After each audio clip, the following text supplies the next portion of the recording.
Hey, Internet! We are here today with new Custom 22 Soapbar wood libraries. This is a guitar you can't even order from PRS, and we have 10 of them. Well, we already sold a couple, so we don't have 10 anymore. But really neat model. I've wanted to do a wood library on these guitars ever since I became a PRS dealer. They're one of my favorite PRSs that they built. I love 3 humbucker guitars, 3 pickup guitars. Honestly, any guitars with too many pickups, I'm into for some reason. Right. It's all right with me. Yeah, you might have seen my crazy private stock build with the 5 pickups that everyone hated. It was great. So I've always wanted to build these, and we finally got them. So wood library, if you're familiar, the way it works is they're only a dealer orderable guitar. So we actually have to go down to the factory and hand pick all the woods, which is super fun. We build 10 guitars at a time, and we get 5 colors and 2 wood variations. So what that means is a little bit confusing, is that we end up with a one-off of each wood variation plus color, right? Right. So we've got 10 guitars, we pick 5 colors out, you know, each wood variation. So for example, this guitar has a Brazilian rosewood fretboard, mahogany neck, mahogany body, quilt maple top. We're going to have the same guitar in the same color, but with different woods. So we're going to have a quilt maple top, but with a swamp ash body, a torrefied roasted flame maple neck, beautiful, and an ebony board, right, of that same one. It hasn't come in yet. They kind of trickle in. But you'll have one of each. So it ends up that you end up with a guitar that, you know, they end up between, most wood libraries between $4,000 and $6,000 depending on options. But it's about half the price of what you'd pay or less of a private stock. And all of these options are options that you would have to order in private stock. You can't just get a Brazilian board. Right? You can't get, we use outline-only Jaybirds on this one in abalone. You can't order that with PRS. You can't call up your dealer and say, hey, I want this. You can't even get this guitar. You can't even get this model. You can't also get this black chrome hardware. All of these things, if you wanted that normally, you'd have to go to private stock. And I mean, you'd be starting around 10 grand plus options from there. It's expensive. We do a lot of them. It's fun. It's like an affordable version. Yeah, affordable. You know. Well, more affordable. more affordable. I mean, yeah. I mean, you can have literally 2 for 1, right? Right. So what we're going to do today is we're going to show you how cool this guitar is. It's very unique.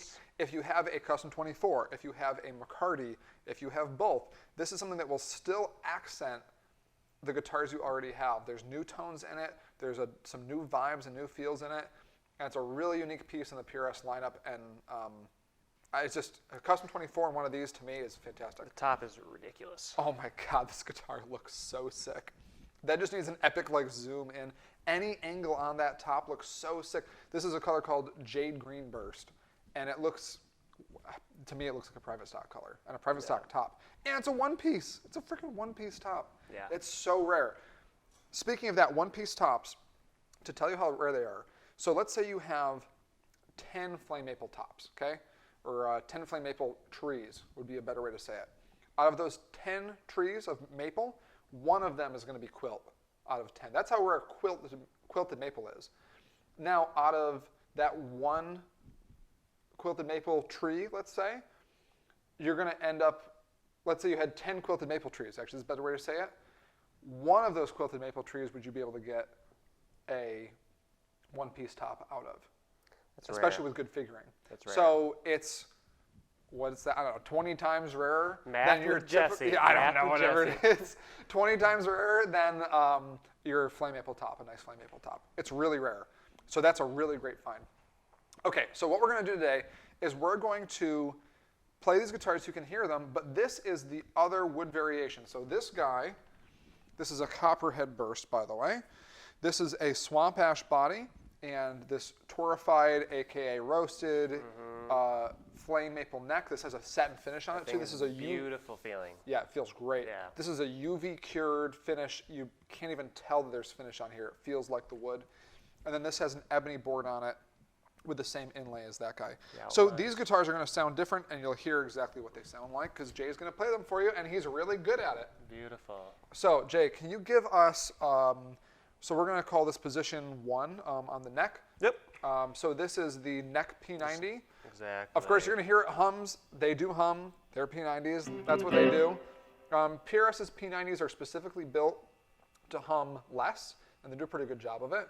But also, you'll notice too, as he's playing, that the hum will go away on a couple different positions. In the center position there, you'll end up with 2 pickups on, and when you have 2 pickups on, they are hum canceling, hum bucking, right? So they'll cancel each other out, and you'll get rid of that hum. So just to know. All right, so hit me. This is all neck P90.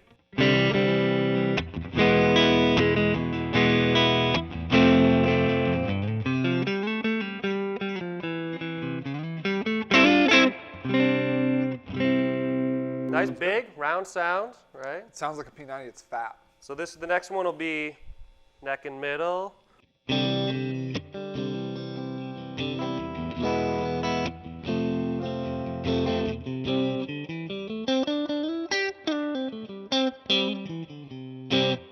little more quack. A little more. I was actually surprised how aggressive that sounded compared to the first one. Go for the third This is position. the 2, neck and bridge. Outside coils.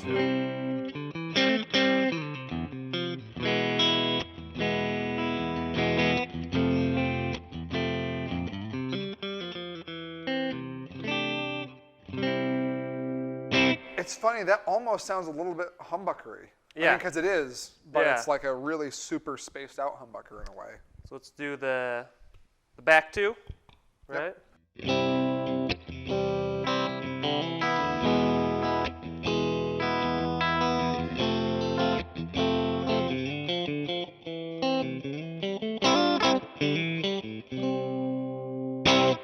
And hit that last one. Cool. All the bridge.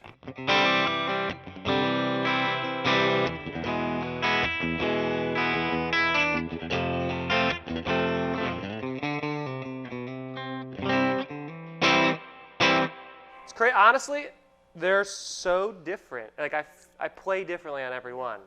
Like it feels like a different guitar almost. You know, I really noticed the same thing. Like I get on that bridge pickup, I'm getting like, you know, Gretsch Filtertronic type vibes for days, almost definitely. rockabilly type thing.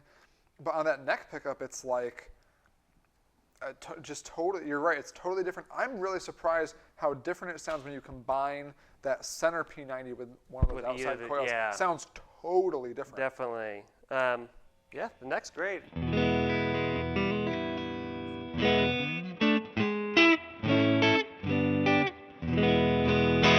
So like I said, you see how different that sound is depending on, if you have a custom 24, right, this is going to sound totally different than what you're currently using with your humbuckers, whether you have 8515s or even if you have 5708s in it or something like that. It's just a totally different vibe.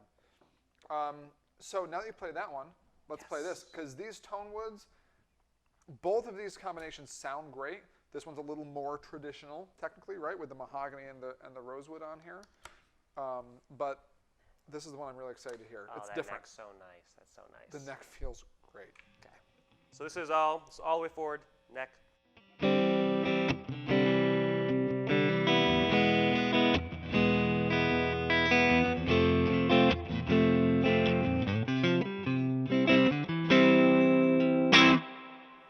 Nice and round and big. Here's the front 2, neck middle.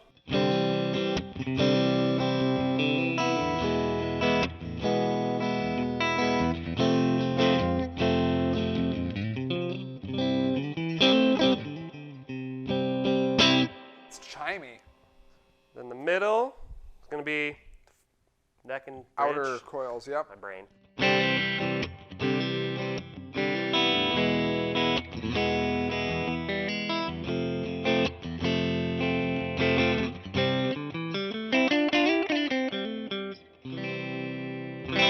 That sounds nice. Then middle and bridge.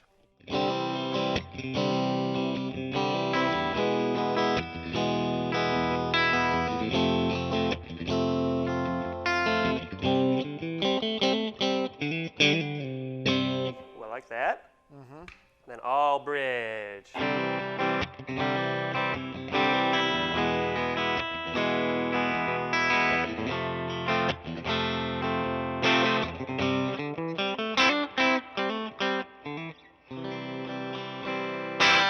Really interesting. Different.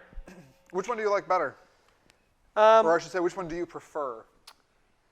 I like honestly, the torrefied neck, I'm a sucker for always. It feels really great. How about sound-wise? Sound-wise, I would say this one actually has a little bit more balance to me.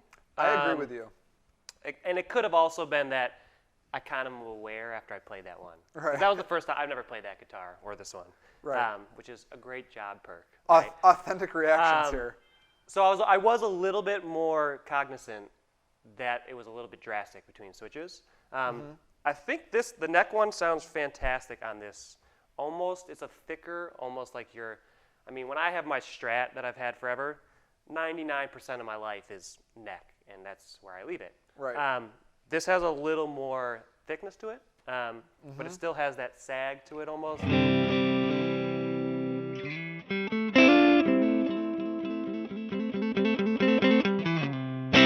It's got a lot of touch to it. Yeah, tons of touch. And it's super pretty, so it's like... It's interesting that you say that, right? Because you're taking a guitar that has really, for the most part, besides the ebony, pretty traditional Fender woods, right? Ash and maple on the neck. And you're giving it a set neck, which generally makes a guitar sustain a little more and sound a little bit thicker per se, right? Think Les Paul. But then you're giving it single coils, right? In a 3 single coil layout along with a trim, right? And a trim, believe it or not, does sound more Fender-like in general because of the way it resonates with the body and stuff like that, which we can get into that on another video. But this guitar, I think that, to me, just hearing the two, they both sound great. I can see why there'd be a use for both guitars. I'm personally gravitating to the tone woods on that one for sure. They just fit the P90s really, really well. Like I said, that this was like a Gretsch pick, kind of sound on the bridge, which it is. But then hearing it on this kind of a tone palette of woods, I guess you could say, dang, it sounds great, absolutely great. Definitely way more thickness here. You got that thick, high gain. This thing I could see ripping through. We should do that. Let's do it. Can you play some gainy stuff on this? Let me switch this over. Okay. This is neck still, all on 10, as every other guitar player usually stays.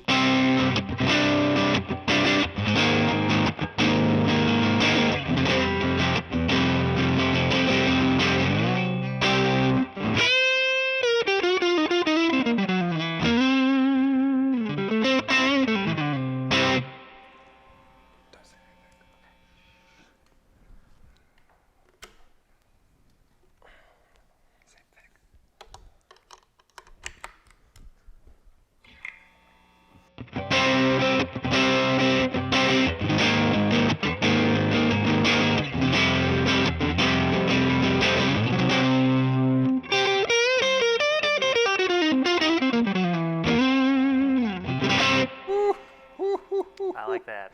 Now that with gain is where it should be. All right, figured you guitar players probably should get some gain on the bridge pickup too, for good measure, right?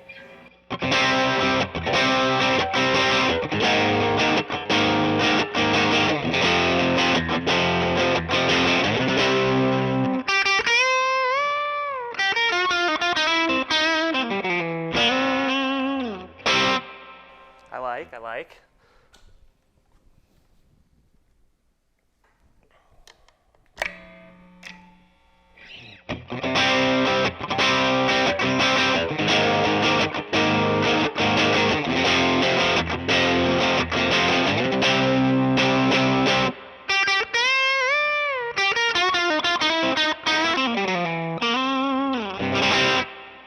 Man, that's so interesting. Did you hear how the mids changed? And like, very different. That's why when there's people out there that say tone woods don't matter, and like, I agree to a certain point. Tone woods only affect a certain amount of the guitar. More of it is in the pickups and such. But there's two identical guitars. PRS consistency is crazy good with just different tone woods, and like, it's not just the sound overall. It's like where the peaks and valleys of the EQ are. Profile is way different. Totally changes.